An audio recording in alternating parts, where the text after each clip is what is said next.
Saludos, bienvenidos a Econotemas, una vez más con ustedes, don Carlos Cuello y un servidor Mozart de Lancer, encantadísimo de poder conversar con ustedes en estos minutos de Econotemas. Carlos, ¿cómo está usted? Pararon las lluvias. Cayeron menos de lo que se previó. Sí, afortunadamente. Era mucha lluvia y la que necesitábamos. Está mejorando el clima. Pero ha mejorado todo el clima, en todos los sentidos está mejorando. El asunto de la sequía, no, el clima político no crea que está mejorando, ¿no? La confrontación sigue. Hay una especie de calma chicha entonces. Esa es la peor de todas. Esto es como los huracanes. Ajá. Que cuando el primer ventarrón pase, tú crees que no, ya pasó. Cuando sales a la calle, tu cabeza la van a buscar a cuatro esquinas. Eso es lo que se llama calma chicha. Hay que tener cuidado. Pero bueno, la economía es así, sigue viento en popa. Dice la CEPAL que de todas las economías de la región, la República Dominicana va a ser la del mejor desempeño ya para final de este año y la coloca con un crecimiento de 5,5%. Y el Banco Central le dio rienda suelta para adquisición de vivienda, los recursos. Exactamente. Ya no el límite eso de 8 millones como máximo para la vivienda económica, no. Exactamente. Y el desempeño con la mancomunidad y las exportaciones, eso creció como un 30%.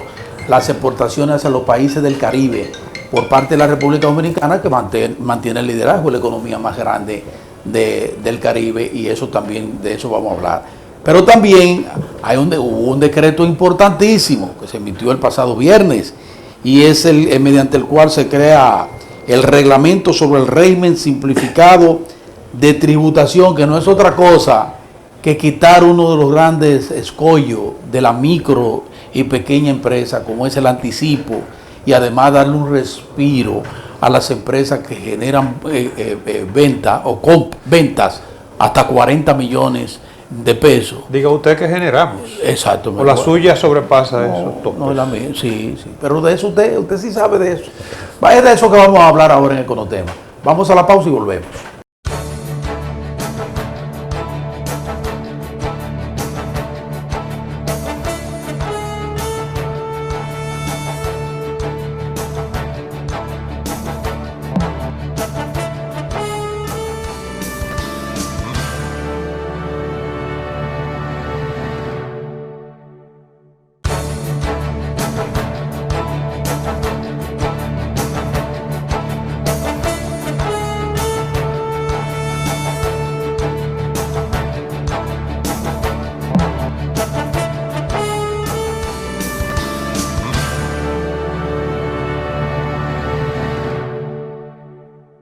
La Comisión Económica para América Latina y el Caribe, que es la CEPAL, dio a conocer recientemente su informe sobre el desempeño de la economía en la región y trajo dos datos importantes que para mí, Carlos Cuello, me impactaron.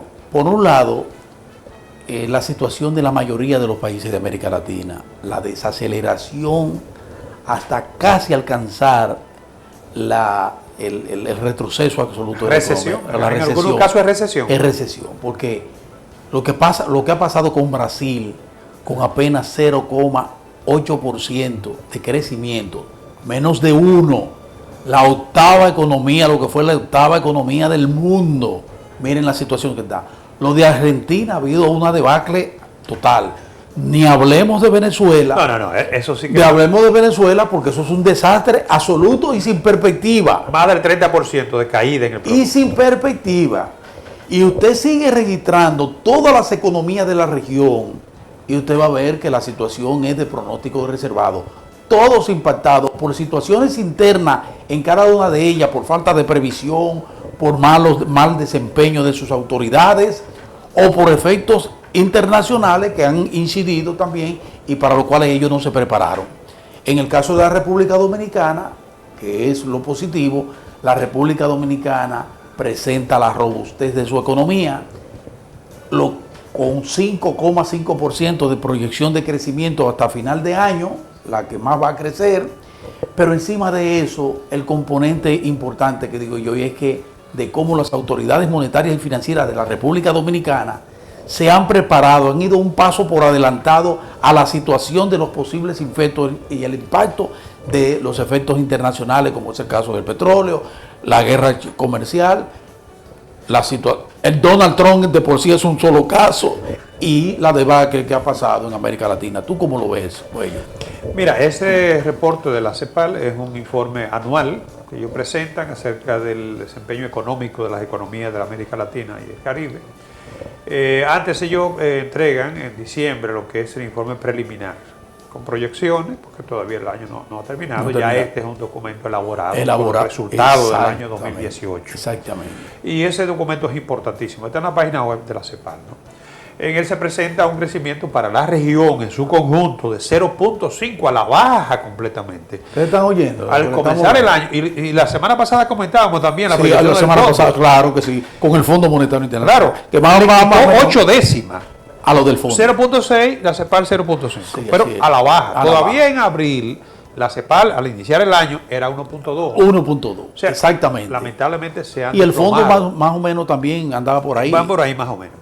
Se han desplomado las economías de la región. Tú mencionabas ahorita el caso de Brasil, que es la más grande de la región. Una cosa increíble. México también está proyectado para crecer por debajo de un 1%. Sí. Esa es una desaceleración increíble. Y Argentina, que está en proceso de reestructuración, porque lo que pasó en Argentina es que el modelo anterior ya evidenciaba fracaso. Y era insostenible, porque estaba registrando déficit de un 10% de déficit fiscal. Eso no lo aguanta ninguna economía. Entonces el presidente Macri ha querido corregir esos subsidios a la energía, subsidio para todo. Pero entonces él ha querido corregir la situación, provocando. Y eso, lógicamente, que le ha creado una impopularidad.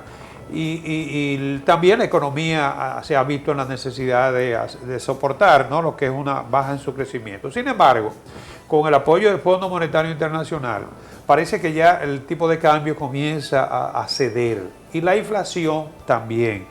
Todavía se duda si él podrá ganar las próximas elecciones, donde aparece como una candidata fuerte la viuda Cristina Fernández.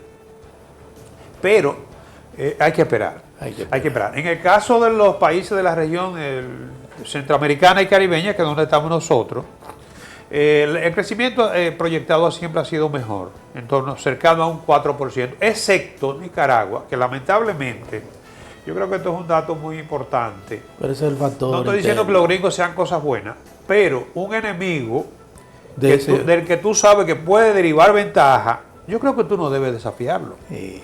Y yo creo que en ese sentido, desde el punto de vista político, estos gobernantes han sido, yo creo que muy torpes. Sí. Las tres economías que presentan el peor panorama, Cuba, Nicaragua y Venezuela. Porque ellos han optado por su nacionalismo, que la población es la que está pagando las consecuencias. Lamentablemente. Porque México, en el caso de México, el presidente mexicano ha sido bastante inteligente en su manejo de relación con los Estados Unidos también, que es una amenaza latente. Él se ha ganado la simpatía de Estados Unidos con el asunto de la corrupción, de los aranceles, y de los aranceles, y el problema y el asunto migratorio ha tenido que ceder. Pero es que oye, tú vas a pelear, tú vas a desafiar a un enemigo, no cualquier enemigo. No, por eso es lo que te estoy diciendo. Más poderoso que tú. Por eso digo que ha actuado con inteligencia este presidente, contrario a lo que ha pasado con el régimen de Nicaragua, el régimen de Venezuela, que han querido confrontar. Bolivia ha sido más inteligente. También. Que Bolivia ha mantenido todos esos contratos, todas esas multinacionales explotando los recursos. Aunque hay un asunto étnico que es diferente. Exacto, hay otro. Pero fíjate Ecuador, como Lenín Moreno, o sea, traidor, todo lo que tú quieras, ¿no? Como Lenín Moreno le dio un giro a lo que era el famoso socialismo del siglo XXI.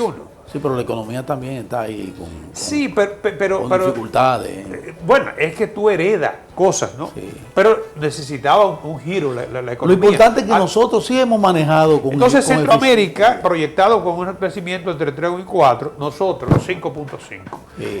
Es cierto, en el Caribe anglófono hay un par de islas. Dominica creo que tiene un 9%, pero es una economía muy pequeña que fue devastada por el ciclón. Y que eso lo ayudó. La reconstrucción es lo que ese reflejo de crecimiento. Pero la apoderación es muy mínima, no va a impactar. De todos modos, la economía dominicana superaría a Panamá que está creciendo para el primer trimestre, incluso Panamá, la desaceleración de Panamá es mayor que la de la República Dominicana. Claro. Nosotros tenemos una desaceleración ya admitida por la propia autoridad económica, pero admitida pero comprendida por los actores económicos. No, y con inyección de recursos para contrarrestar.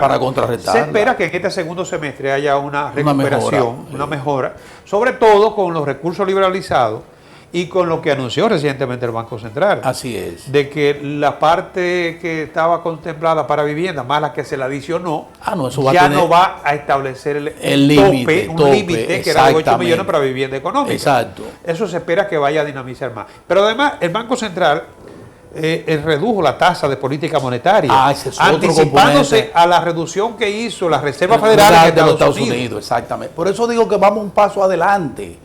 Eso es estar en lo suyo. De las todo autoridades han estado... La economía norteamericana se ha estado desacelerando.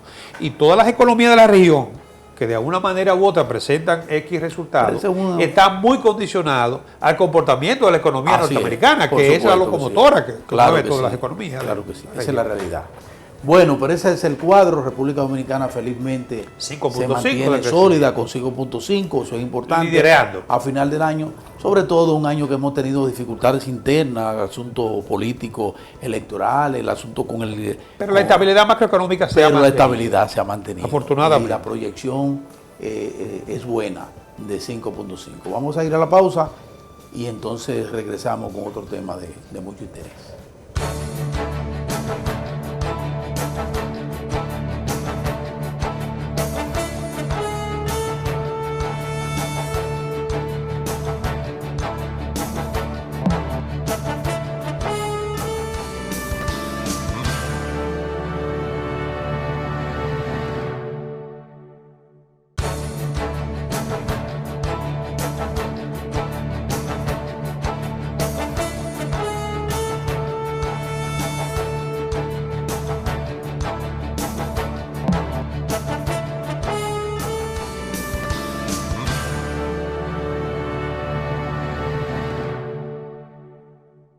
El país venía reclamando y esperando una disposición del Ejecutivo, del Poder Ejecutivo, que diera como resultado a la eliminación de uno de los escollos que ha tenido la micro y pequeña empresa en el país, que es el denominado anticipo. Eso es un mecanismo fiscal severísimo que pone a la gente, que obliga a la gente a pagar antes de recibir. Yo facturo y de inmediatamente facturo, tengo que pagar ese impuesto, aunque mi factura se pierda en el espacio y no me paguen jamás. ¿Qué trae eso? Te descapitaliza, porque ya que tú tienes que hacer que para mantener tu inventario, para mantenerte con los servicios, tienes entonces que apelar a crédito, tienes que endeudarte, y endeudarte en ocasiones para pagar impuestos, y ese es uno de los escollos. Bueno, el presidente acaba de crear mediante decreto el reglamento sobre el régimen simplificado de tributación, que trae como componente importante lo siguiente: va a beneficiar a personas físicas y jurídicas cuyos ingresos anuales no sobrepasen los 8,7 millones de pesos en ventas, y le va a dar la oportunidad a empresas que sus ventas no sobrepasen los 40 millones de pesos. Su compra. Pero para eso yo quiero que Carlos Cuello no desglose bien qué va a significar eso y qué significa, porque tiene algunos componentes importantes que ayudan incluso, Cuello, a que alguna gente que no ha formalizado sus negocios den un paso a formalizar y romper con el asunto de la informalidad. Mira, el programa no es nuevo, ya se había puesto en práctica antes el régimen simplificado para las empresas pequeñas, porque en ocasiones formalizar esas empresas o llevarlas al nivel de burocracia que supone el pago de los impuestos, a veces sale más caro la sal que el chivo. Oh, pero claro que sí. Y obviamente que a esas empresas la obliga a ponerse una estructura que no soportan su costo. No. O ser pasible de sanciones, de penalización, multa, por evasión, o persecución, o bloqueo de sus actividades. Porque si tú no estás al día con el impuesto, tú no puedes facturar.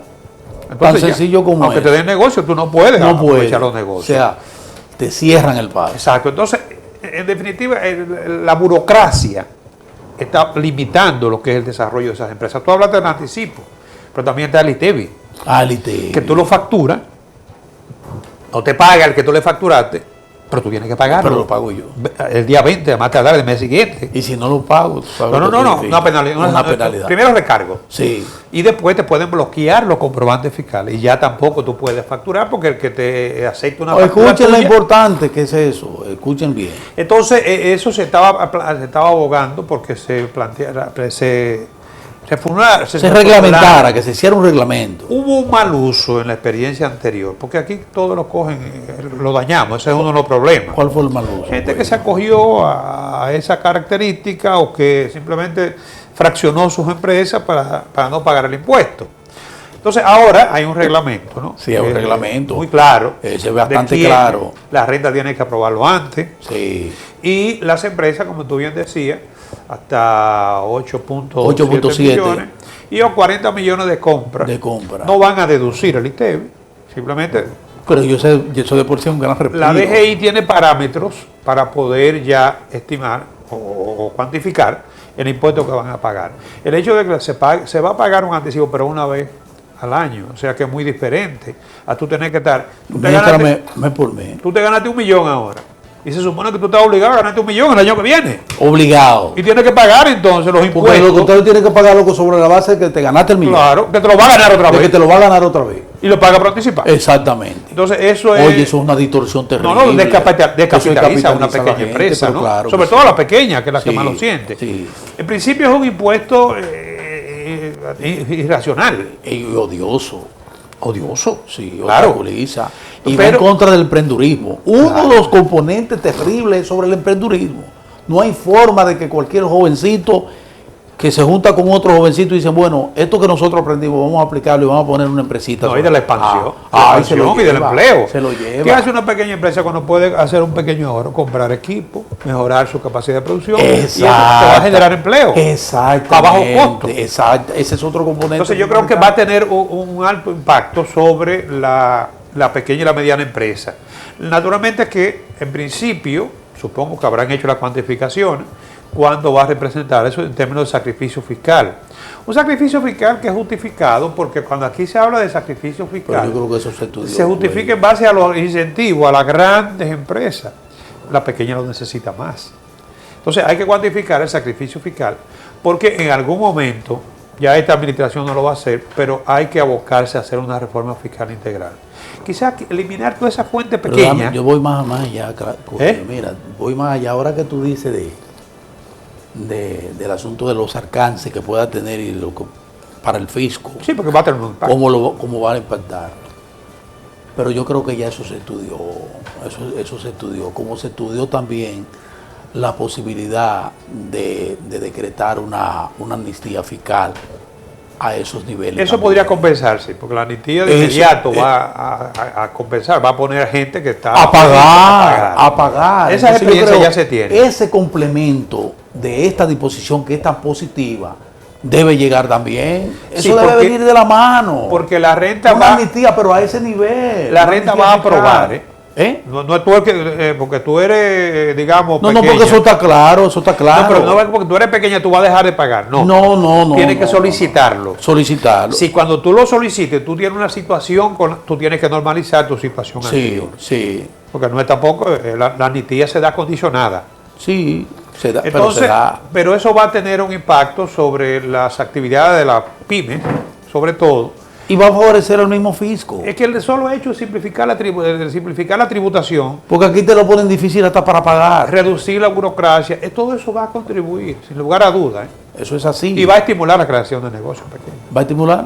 La creación de pequeños negocios. Pero claro. Pero hay otro componente, que es el componente de la informalidad. Ustedes saben que desde hace tiempo se viene reclamando que debemos pasar de esa informalidad que supera el 50% en la República Dominicana y que en América Latina promedia un 60%. Eso debe tratar de disminuirse para ver, porque eso trae componente importante. Un componente importante es que si te formaliza, ya eso Ya esos trabajadores cotizan. Claro. O sea, eso le conviene al fisco. Pero al mismo tiempo le conviene al trabajador y a sus familiares porque entran en el régimen de seguridad social. Claro. En el régimen de salud, en el régimen de pensiones, ellos y sus familiares. Claro. O sea, es un componente doble. Favorece al trabajador, favorece a la empresa y favorece al fisco. Y no nos perdamos, la burocracia es costo. Sí, claro que sí. La burocracia es costo. Y dificulta Exactamente. los procesos. Lo dificulta. Sí, sí, sí. Hay que dar facilidad. Entorpece las decisiones en ocasiones. Vamos a mantenernos Se nos terminó el tiempo a ya. prudente distancia de la política. ¿Oíste? Yo pienso que sí, para Vamos no a mantener- contaminar nuestro Vamos a mantener una análisis. prudente distancia mientras se aclara el panorama. Bueno. Nos vemos la próxima ocasión. Bye bye.